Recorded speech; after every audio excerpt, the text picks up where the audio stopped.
चंद भाई बाबा चिरो चला रहा है चले बच्चे ना जो बच्चे ने मसा रोटी पूरी होंगी है।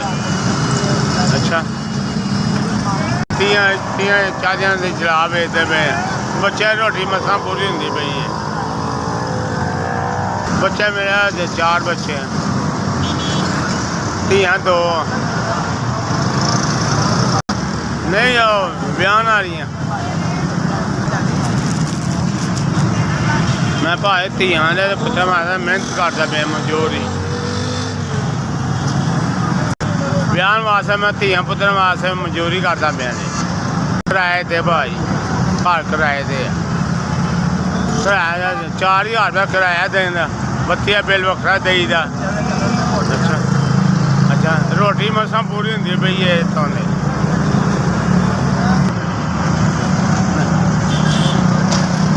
पुत्र मोबाइल दे मेरे को रही नहीं तो ना मैं चलाना आंदा पे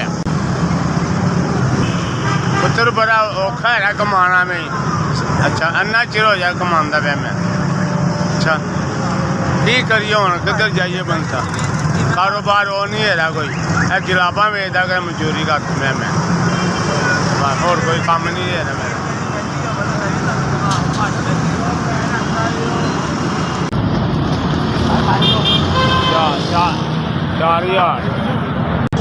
4000 पुत्र कर रहा दिता मैं पुत्र कि मैं 4000 रुपये दिता उन्हें अल्लाह ताला सारी उम्र अपना तंदुरुस्ती दवे उन्होंने।